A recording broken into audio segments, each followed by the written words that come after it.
What to do with that dough? Let the chef show you. You need to know what to do with that dough.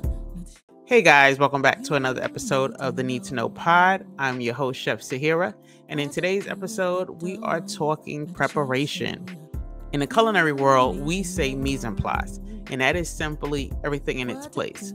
So let's break this down. What is mise en place and why it's so important, and how it can affect your outcome when it comes to baking. So let's get into it. So what is mise en place? Mise en place is simply preparation. It really is a French term that means everything in its place. So mise en place really is preparing and organizing ingredients and equipment before you start cooking or baking. So let's talk about what that means, preparing and organizing ingredients in your equipment before you start to cook or bake. What that means is you take a look at your recipe and decide what you will need. I tell everybody I never bake on the fly because I have to prepare. And that was one of my main takeaways from culinary school. I have to prepare. So what does that look like? That looks like me knowing what recipe I'm using, how much of each recipe, measuring out all of my ingredients, making sure if I'm using a 9-inch pan, well, I need my 9-inch pans out. I use parchment circles, so I need to make sure I have my parchment circles. I just need to make sure I have everything. So I never wake up and decide, oh, I'm going to bake. I'm going to bake a chocolate cake. Well, my chocolate cake consists of my chocolate icing. Do I have chocolate icing? If not, what do I need for my chocolate icing?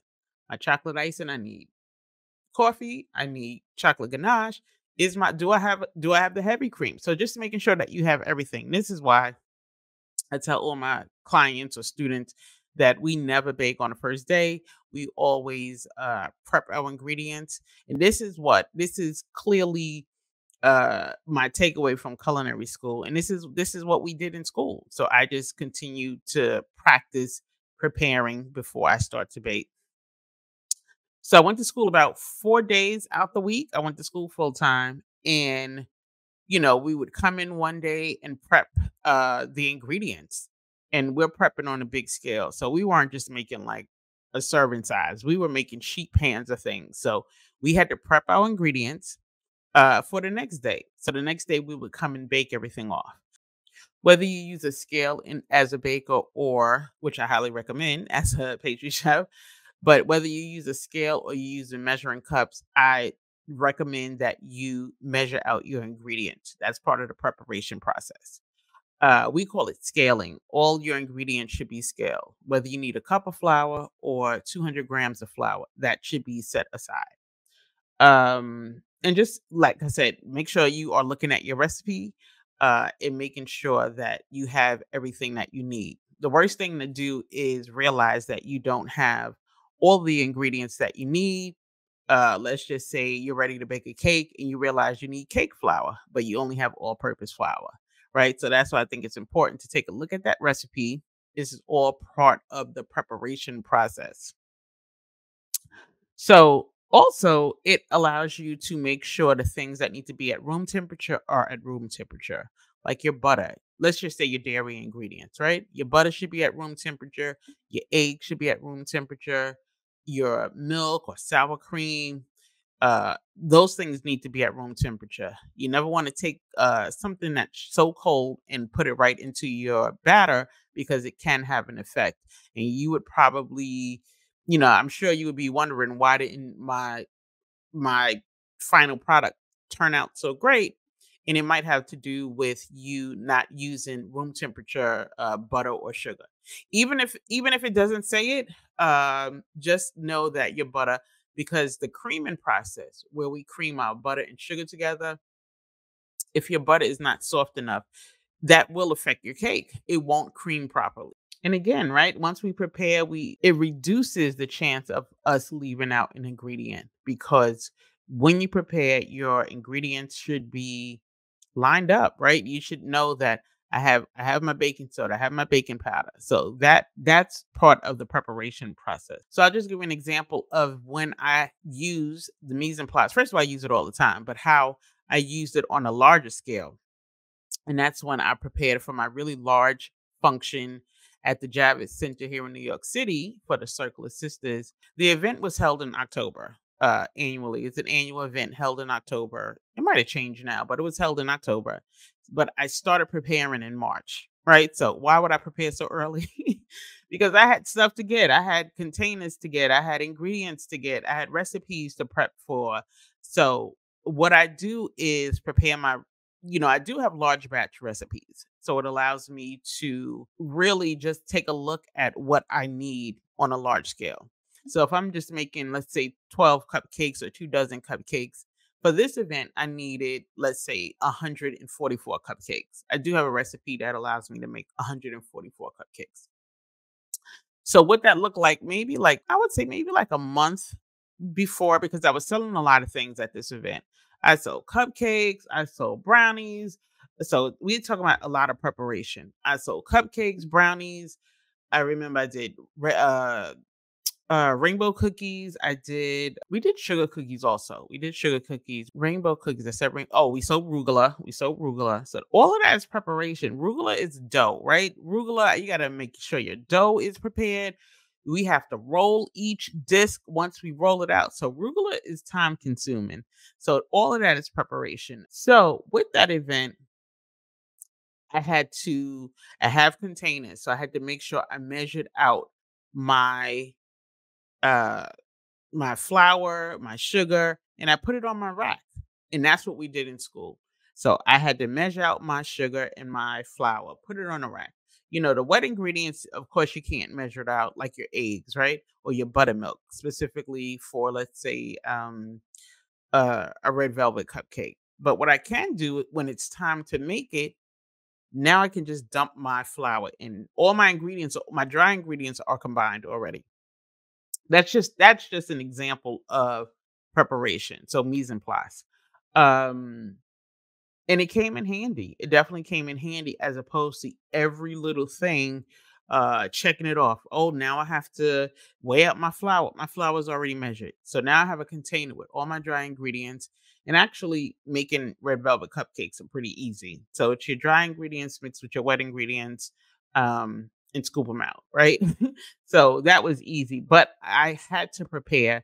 If I did not prepare, if I was never introduced to this method, I don't believe that event would have been so successful, seeing that I wanted to make so much. So I had to be prepared.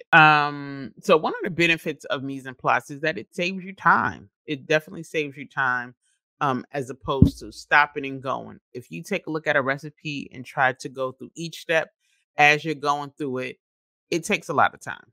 So now let's take a recipe where you want to bake a cake. So now you're reading your recipe. You're starting, literally, no pun intended, from scratch. And so now you want to prep your pan. Your pan should already be prepped. Your pan should already be prepped. Now you want to cut out the circles. One way to prepare for cakes is to already have cake circles on hand. I would say if you generally bake 9-inch cakes, have 9-inch cake circles on hand, or 7-inch, or whatever size you use, have those cake circles on hand. So for me, if I bake a cake, it's nothing for me to just pull out cake circles, spray them, and put them in a pan. So yeah, it saves you time. For my carrot cake, I grate carrots. I don't want to grate carrots while I'm measuring flour. My carrots should already be grated, measured out. I think my recipe calls for maybe like 7 ounces or something like that. Grate the carrots, put them to the side. That all that could be done a day ahead before. I'm not saying you have to prepare it the day before, but at least I would definitely say give yourself some time, because I don't want to feel overwhelmed. So just like with the carrots, if you have to chop nuts, some people put nuts in their carrot cake or nuts on the icing. So one reason I think it's important to what makes mise en place so important. So this falls under accuracy as well, the importance of accuracy. And in order for you to prepare, you have to, one of the steps in preparing is to measure out your ingredients. And this is why bakers use scales. I believe all bakers should have scales. I believe all bakers should have scales because it definitely will allow you to be more accurate, but it makes it so much easier. You can increase and decrease your recipe. It makes it faster to bake. Again, preparing for that big event that I did at the Javits Center, it allowed me to increase a recipe from 24 cupcakes to 144 cupcakes. Let's just say I needed 4 cups of something. Do the math and trying to figure out how many cups. I don't want to have to count 20 cups of flour when I can just multiply it if I measure it in weight. So the beauty about scales is we use weight and it's just so much more accurate. It's such a more accurate way to measure out our ingredients. I can measure 20 cups and you measure 20 cups and we'll have two very different numbers at the end of the day. But if the total is I'll give you an example. My what is it? My cream cheese frosting. I know offhand I need 1300 grams of powdered sugar. I don't really know how many cups it is. I really don't care how many cups it is. What I know is I can go anywhere, and if you have a kitchen scale, all I need to do is measure out 1300 grams of sugar. So that makes it so much easier. If I'm making a really big batch, now I need 2,600 grams, or what's after 2,600? 3,900, 26, right? And 3,900 grams, as opposed to how many cups would you have to measure out? That is part of the process. So when we use the term scale your ingredients, when you are preparing cake batters, I've been baking for so long, so I know how much batter goes in each pan. If you don't have a scale, sometimes I remember I remember when we used to make box cakes.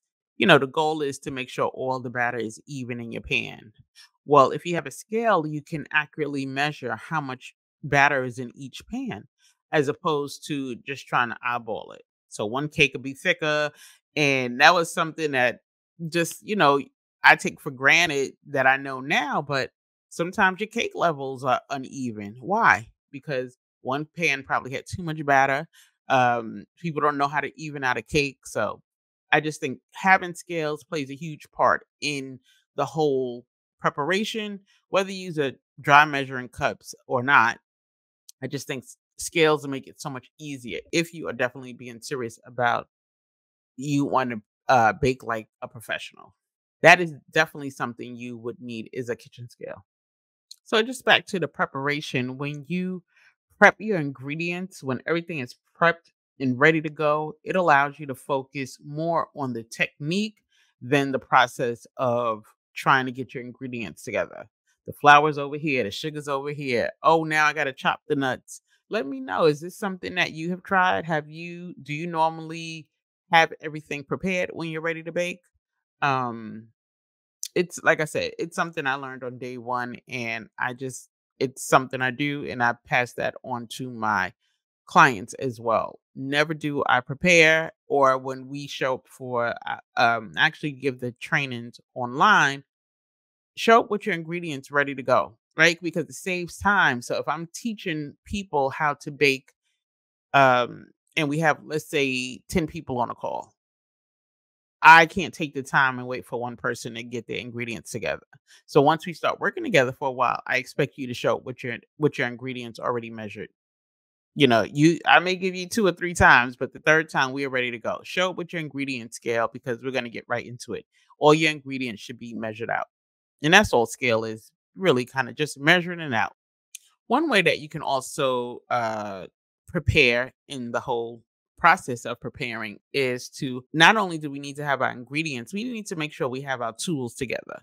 So I referenced the baking pans. Make sure you have your spatulas. Make sure you have your parchment paper, like I said, your whisk, your measuring spoons. All that stuff needs to be in place. Um, Actually, what I would do with my clients is tell them of course, what ingredients we're going to use, but also what equipment you would need just to make sure you have that out. The last thing you want to do is need to measure something out and you can't find your measuring spoon, or if you're using a measuring cup, your measuring cup. So that is really important. So having not just the ingredients, but your tools as well. So let's take an example I'll give you a recipe that just to give you an example on how I would prep, let's say for our chocolate chip cookies. The way we make chocolate chip cookies is with the creaming method, and that is simply combining our butter and sugar, adding our eggs and our flavor, and then mixing in our flour as well as our chocolate chips. So the first thing we need to do is make sure our eggs are at room temperature, right? We want to make sure our eggs are at room temperature. We want to make sure our butter is at room temperature. So the first thing we do to prepare, we're not doing this the day of, or we're not doing it an hour before. So let's just say we decide we want cookies on a Monday. Well, early that Monday, what I would do is take out my butter to let my butter come to room temperature as well as my eggs. That's number one. Measure out your sugar. We put that to the side. And you also need to know the process. So just fun fact, when you look at professional baking recipes, the ingredients are listed in order, and after each step there's a line under it. So if you ever saw one of my recipes, it'll say we'll continue to use this chocolate chip cookie recipe as an example. So my recipe would say butter, sugar, whatever the ounces is, right? Then there would be a line under that. So that indicates that the butter and the sugar go together at step one. Then it would say eggs, vanilla, right? Then it would be another line under that. That indicates that the eggs and the vanilla go together, and that's step two. The next step would say flour, baking soda, and salt. Line under that. That again, that indicates that our flour and a baking soda and salt are going in the same bowl. We'll mix that. Yes, you'll get directions, but that is part of the process too. It's telling you not just putting all the dry ingredients together and now you're scrambling. When you look at professional recipes, they are in steps with a line underlining, meaning this comes first and these ingredients go together. Lastly, it would say chocolate. Um, and that would be on a line by itself, as well as if you want to add nuts or something to that recipe. So back to how we would prep.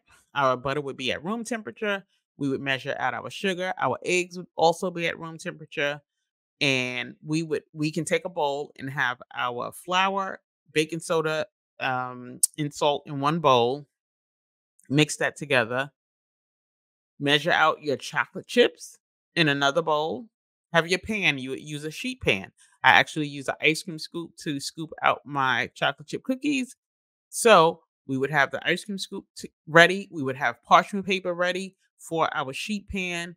Our oven would be preheating when we're ready to, when you actually decide you're ready to bake, before you start actually putting all your ingredients together. Cut your oven on. That's just an example of us prepping, right? That's an example of mise en place.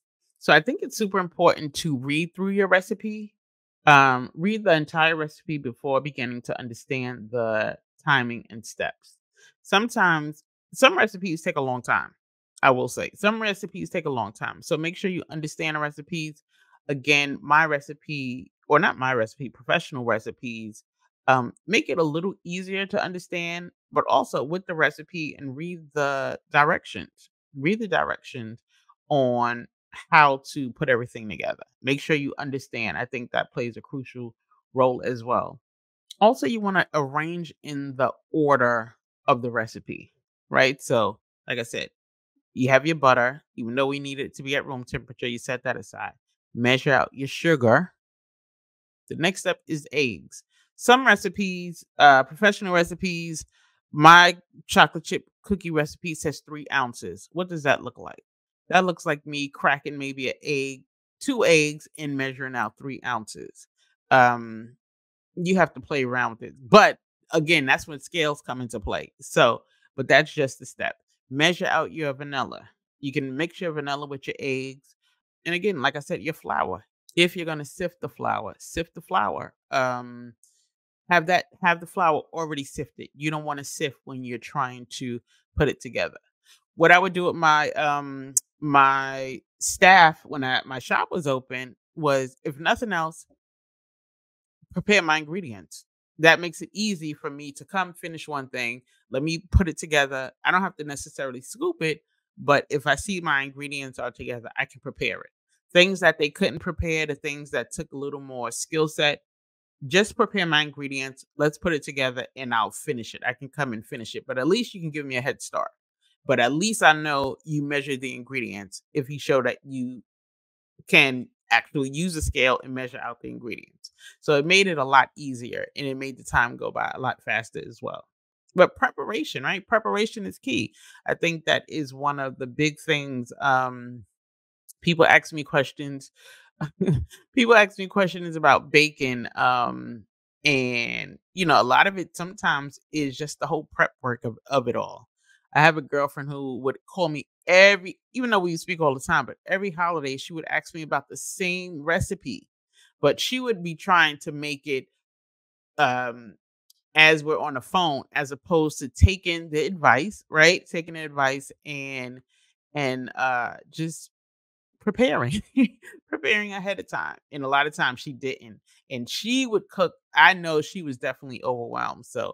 Um, so yeah. So I just think if nothing else you take away, preparing is key. Prepare ahead of time, and if you know nothing else, you'll know that Chef Sahira never bakes on a fly.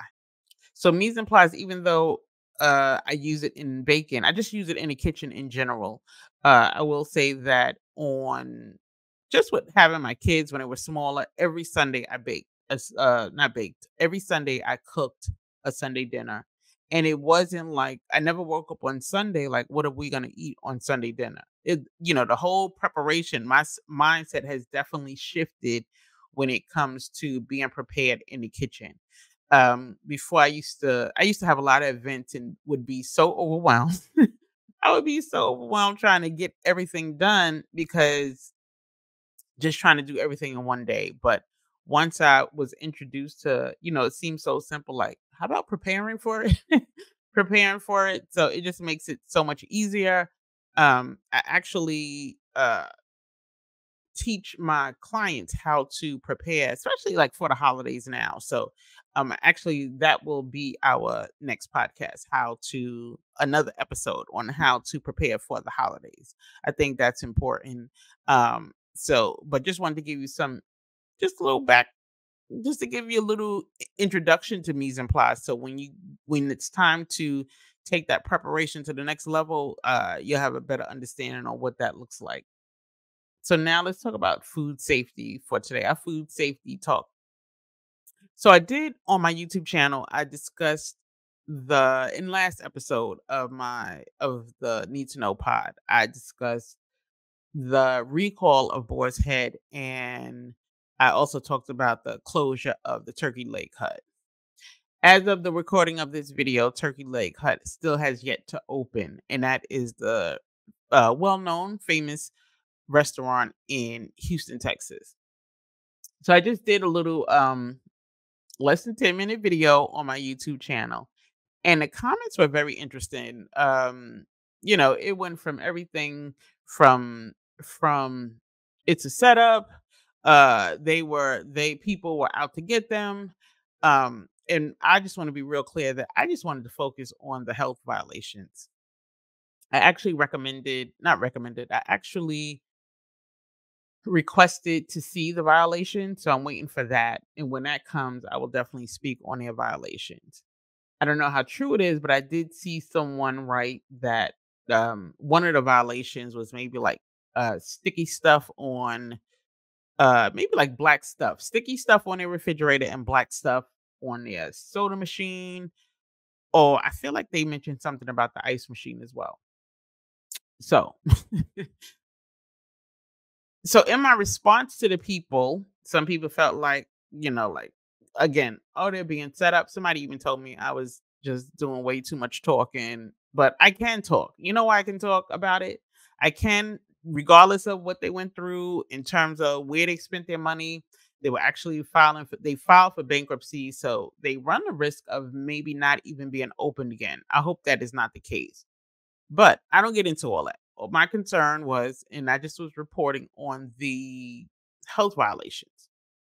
So when it comes to ice machines, I don't drink, I don't order drinks from fountains. I don't drink fountain soda, right? I don't drink fountain soda because what I know is people don't clean their ice machines.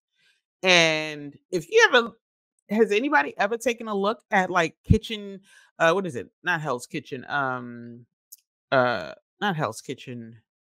Gordon Ramsay had a show where he went to look at people's restaurants, but also Restaurant Impossible, and that was with Robert Irvine.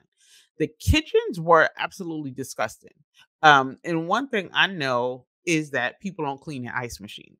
People don't clean the soda machines. So I don't drink from fountain sodas. I mean, you call it food safety. I'm not telling you that you should not. I don't get ice from people outside. Only ice I eat is ice from my house because I know people's machines aren't clean. And I really believe, again, that if your staff isn't trained or if only one person knows what food safety is, then only one person is going to care. And if it's not their business, they don't have any skin in the game. So if they come and shut your restaurant down, they'll just go get another job, right? But you who put all that blood, sweat, and tears into your business, I just think it's imperative that you are compliant, right? That you comply with the health codes, with the regulations, and that you are knowledgeable. The person said, like, "Oh, all you can talk about is food violations." Yep.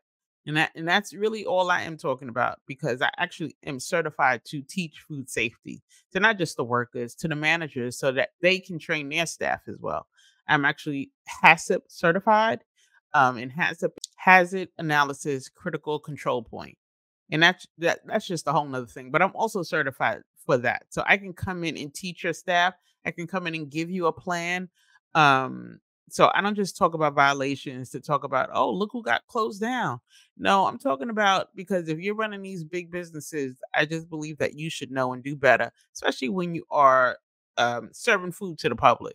Now, if you want to serve it in your house and you got mold in your house, that's on you.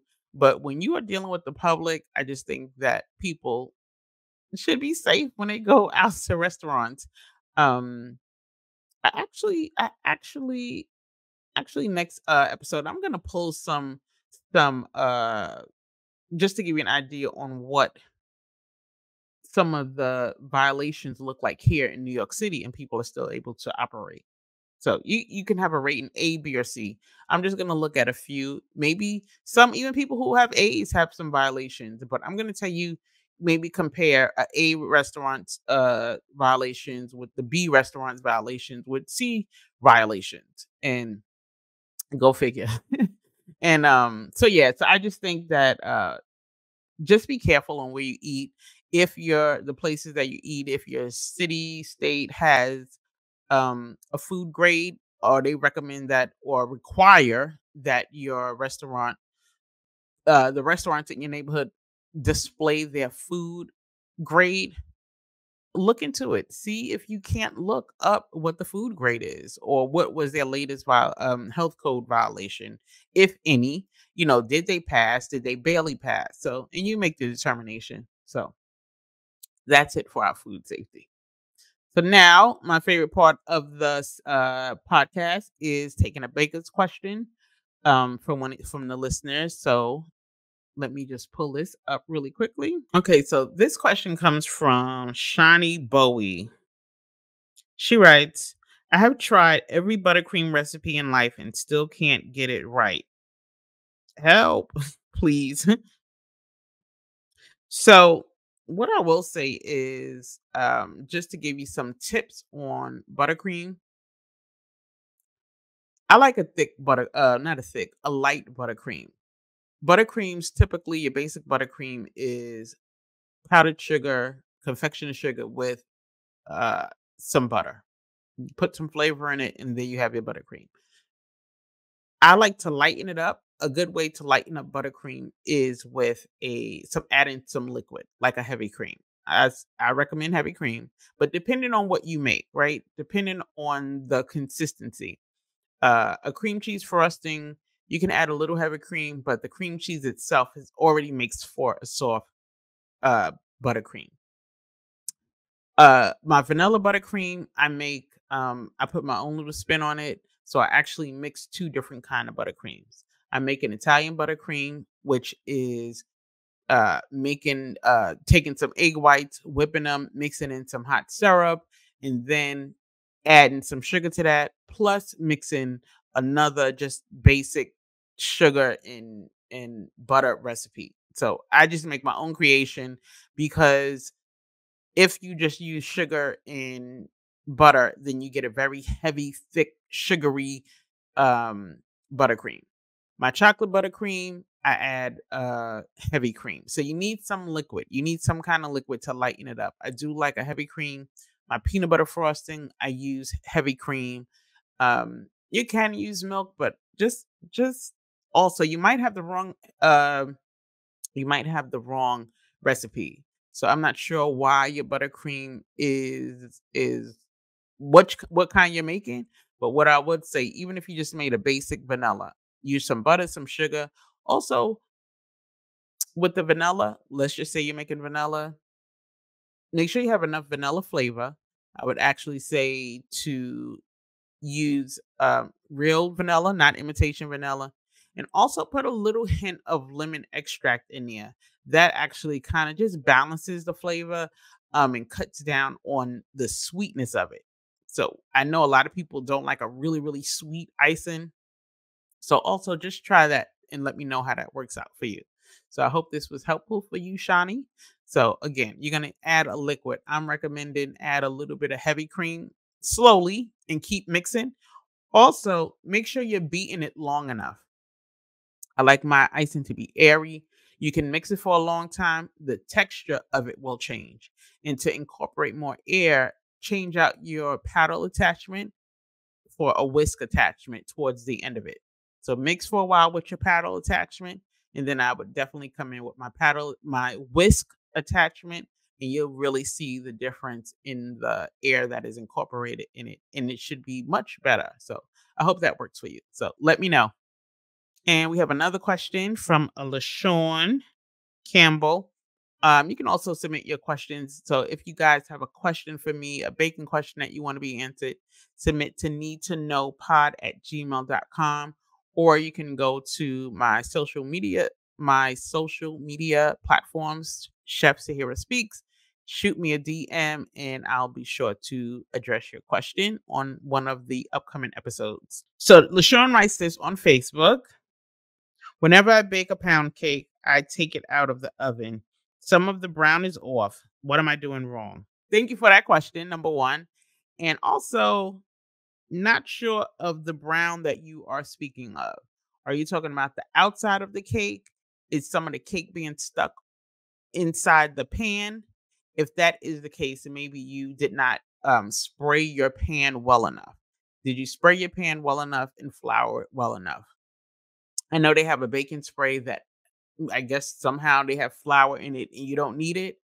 I don't trust that because I know if you don't oil and flour your cake, your bundt pan well enough that it will get stuck.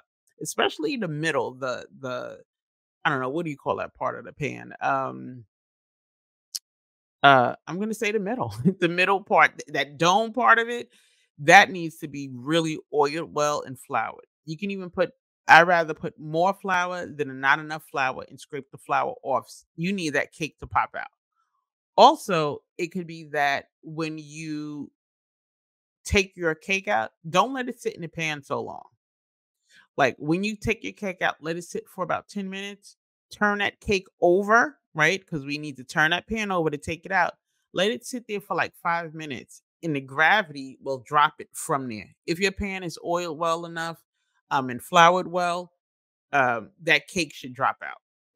Cake should definitely drop out. So again, not sure about the brown. What I've actually seen people do is not turn the pound cake over and just use the part when we bake it in the oven and that's their top. That pound cake is supposed to be flipped over. So not sure again about the brown. I'm thinking it's saying that it's maybe stuck in the pan.